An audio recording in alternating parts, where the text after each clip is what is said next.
Programme سیاست میں خوش آمدید۔ آج کے پروگرام میں ہم بات کر رہے ہیں کشمیر کی عوامی تاریخ پر اور عوامی تحریک پر، جو جدید جس کو کہا جا سکتا ہے جدید سیاست۔ کشمیر کی تاریخ کے حوالے سے بہت سا مواد موجود ہے، لیکن اکثر جو کشمیر کی تاریخ کے بارے میں لکھا گیا ہے اس میں زیادہ تر جو تاریخ ہے وہ اس طرح سے لکھی گئی ہے کہ بہت سے تاریخی حقائق یا تو مسخ ہو گئے یا ان کو نظر انداز کر دیا گیا، اور کچھ کشمیر کی تاریخ کے ایسے پہلو ہیں کہ جو اس لیے ان کو نظر انداز کیا گیا کیونکہ وہ کشمیر کی اپنی جو سیاسی اس کی جو شناخت تھی اور جو قومی آزادی کی جو لوگوں میں ایک امنگ تھی اور اس کے لیے جو جدوجہد تھی جو اس کے ساتھ جڑتی تھی، اس کو بھی ظاہر ہے قابل فہم یہ بات ہے کہ اس کو کیوں نظر انداز کیا گیا تقسیم کے بعد، اور تقسیم کے پہلے بھی جو تاریخ لکھی گئی اس میں بھی کچھ پہلوؤں کو نظر انداز کیا گیا جانے یا انجانے میں۔ تو ہمارا جو ایک مقصد ہے اس سیاست پروگرام کا وہ یہ بھی ہے کہ تمام جو نقطہ نظر ہیں، چاہے وہ تاریخ کے ہیں، جو سیاست کی تاریخ ہے، چاہے وہ اس پر ہیں یا کہ جو موجودہ سیاست ہے اس پر ہیں، وہ سامنے آنے چاہیے، اور پھر لوگوں کو تاریخ کا ایک پورا ادراک ہونا چاہیے، ان کے سامنے پوری تصویر ہونی چاہیے، تاکہ وہ جو بھی فیصلہ کریں، جس بھی جدوجہد کی وہ حمایت کریں، جس جماعت کی حمایت کریں، جس نظریے کو لے کر آگے چلیں، کم از کم وہ انفارمڈ ہوں، ان کو معلوم ہو کہ پوری تاریخ ہماری کیا ہے۔ تو آج اس حوالے سے ہماری خوش قسمتی ہے کہ ہمارے پاس ایک ایسی شخصیت موجود ہے جو تاریخ پر، کشمیر کی تاریخ پر، لوگوں کی تاریخ پر جن کی گہری نظر ہے اور جن کا اپنا ایک سیاسی نقطہ نظر ہے، جس کے حوالے سے وہ تاریخ کو اور آج کی سیاست کو دیکھتے ہیں۔ برطانیہ میں آباد ہیں، گزشتہ تقریباً 50 سال سے، بنیادی طور پر ان کا تعلق ڈڈیال آزاد کشمیر سے ہے، اور برطانیہ میں بھی وہ مختلف سیاسی تحریکوں سے وابستہ رہے ہیں۔ کشمیر کی تحریک سے جو وسیع یہاں کی جو سیاسی تحریکیں یہاں پر موجود رہی ہیں، نسل پرستی کے خلاف، مزدوروں کے حقوق کے لیے، سوشلسٹ سماج کے لیے، ان تمام تحریکوں میں بھی وہ سرگرمی سے شامل رہے ہیں۔ آج ہمارے پاس موجود ہیں پروفیسر نذیر الحق ناظر صاحب، جو کہ اس وقت جموں کشمیر پیپلز نیشنل پارٹی کے سربراہ بھی ہیں۔ ناظر صاحب، بہت بہت شکریہ وقت دینے کا اور ہمارے اس پروگرام میں تشریف لانے کا۔ میں بھی مشکور ہوں آپ کا کہ آپ نے اپنے اتنی لمبا سفر کر کے یہ وقت نکالا ہے، اور میرے خیال میں اس کی ضرورت بھی تھی، مدت سے آپ کہہ رہے تھے، تو بہت شکریہ۔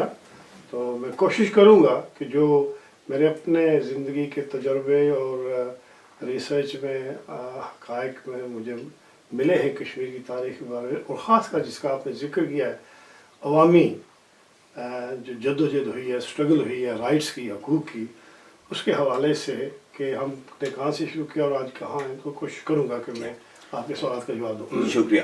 اب ظاہر ہے کہ جو ریاست ہے کشمیر کی، اس کے قیام کے حوالے سے مختلف رائے پائی جاتی ہیں۔ عام جو ڈومیننٹ یا جو بہت زیادہ مشہور جو اس پر نقطہ نظر ہے وہ یہ ہے جی کہ یہ ریاست اس وقت وجود میں آئی جب انگریزوں نے کشمیر کو مہاراجہ کے ہاتھ فروخت کر دیا، اور پھر یہ ریاست کا قیام عمل میں آیا۔ تو آپ اس پر کیا کہتے ہیں؟ کیا یہ واقعی ایک فروخت تھی جس طرح کہ ہمیں اکثر بتایا جاتا ہے، یا کہ اس کے کچھ اور معنی بھی تھے؟ ہسٹری کا ایک حصہ ہے، لیکن کشمیر کی ایگزسٹنس جو ہے ایز اے اسٹیٹ، وہ تو ہزاروں سال 5000 سال تک تو یعنی پورے بر صغیر میں ایک یہ جغرافیائی اکائی ہے جس کی ریٹن ہسٹری یعنی ہزاروں سال تک جاتی ہے۔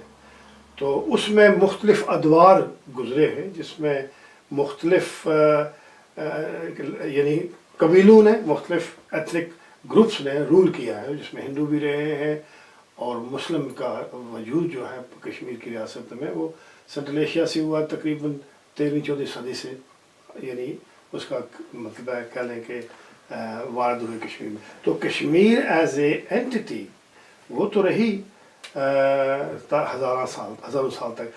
جو انگریز برٹش راج کے دوران اس کی حیثیت ہوئی ہے، وہ ماڈرن کانسیپٹ ہے جو نیشن اسٹیٹ کا، اس میں وہ کہہ سکتے ہیں کہ یس، کہ جو آخری یعنی ریاست کا مطلب علم حکمران تھے سکھ تھے، سکھوں سے انگریزوں نے جب وہ پنجاب کی ریاست کو اپنے کنٹرول میں لانے کے لیے جنگ کی، تو اس میں کچھ مقامی بھی جو تھے ان کے لوگ شامل تھے اور سکھوں کے خلاف ہوئے، تو انگریزوں کو یعنی جیت ہوئی۔ اس کے عوض میں انہوں نے کشمیر کے ساتھ یعنی کچھ علاقے جو ہے شامل کر، مثلا جموں کا ریجن ہے، یعنی 1846 ایک تاریخی کہہ لیں کہ سٹارٹنگ پوائنٹ بن سکتا ہے ماڈرن نیشن اسٹیٹ کے کانسیپٹ سے۔ میری اپنی جو ریسرچ ہے اس کے مطابق جو یعنی اس وقت انٹرنیشنل لاء میں یا بین الاقوامی قانون میں جو بین الاقوامی ادارے تھے، مثلا لیگ آف نیشن جو ہوئی تھی فرسٹ ورلڈ وار کے بعد، وہاں بھی کشمیر کے اسٹیٹس کو بحیثیت پرنسلی اسٹیٹ اکنالج کیا گیا۔ مطلب یہ ہے کہ برٹش راج برطانیہ میں مختلف ادوار میں بر صغیر کی مختلف ریاستوں کو جو مغل یعنی دور کے بعد ڈس انٹیگریشن کا شکار ہوئے تھے، آہستہ آہستہ اپنی قلمرو میں لاتے رہے، لیکن جو ریاستیں تھیں تقریباً 560 سے زیادہ، ان میں سے 11 ایسی تھیں جن کو انہوں نے ایک قسم کی انٹرنل ساورنٹی، میں ساورنٹی کا یوز کروں گا، اٹانومی اور چیز ہوتی ہے، ساورنٹی سے مراد یہ ہے کہ جو حکمران ہے اس کو کلی اختیار ہے کہ وہ اس حدود کے اندر جو ریکگنائز کی گئی ہے، ایک یعنی اوور لارڈ پاور، جسے سوزرن پاور کہا گیا ہے لیگل ٹرم میں برٹش راج کے دوران، وہ تھا برٹش کراؤن۔ یعنی وہ 11 ریاستیں آؤٹ آف 560 سے زیادہ تھی جن کو یہ ساورن سٹیٹس ملا کہ فوج اپنی کر سکتے ہیں، ٹیکس وہ لیوی کر سکتے ہیں، اور یعنی جو آمد و رفت لوگوں کی اور لوگوں کے جو حقوق ہیں ان کے بارے میں وہ لو بنا سکتے ہیں۔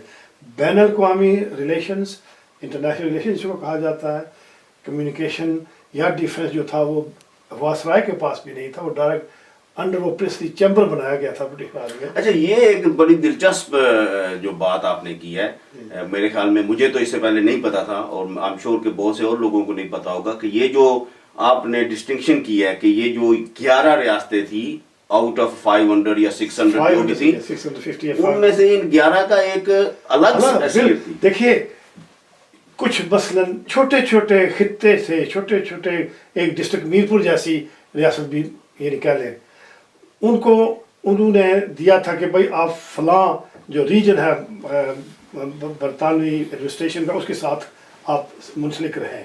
راجے کو کہہ لیں کہ یا رولر نواب تھے یا ہندو راجے کہلواتے تھے، ان کو خالی ٹائٹل تھا یا سیریمونیل رول تھا، کوئی ان کے پاس اختیارات نہیں تھے، اختیارات برٹش یعنی واسرائے کے انڈر جو ایڈمنسٹریشن تھی ریجن کی اس کے پاس تھے۔ جو بڑی ریاستیں تھیں ان کو کسی کو یعنی کسی حد تک دی تھی آزادی، کسی کو کسی ایک مطلب دوسرے ریجن کے ساتھ اٹیچ کیا ہوا تھا، یا وہاں اپنا ریزیڈنس کہتے تھے، پولیٹیکل ریزیڈنس بھیج دیتے کہ بھائی ایڈوائز کرو، اختیارات سارے برٹش ایڈمنسٹریشن کے پاس۔ یہ 11 ریاستیں حیدرآباد، کشمیر اور کچھ اس سائز کی جو تھیں، ان کو یہ اختیارات تھے کہ راجے اور نواب کلی طور پر انٹرنلی خود مختار تھے۔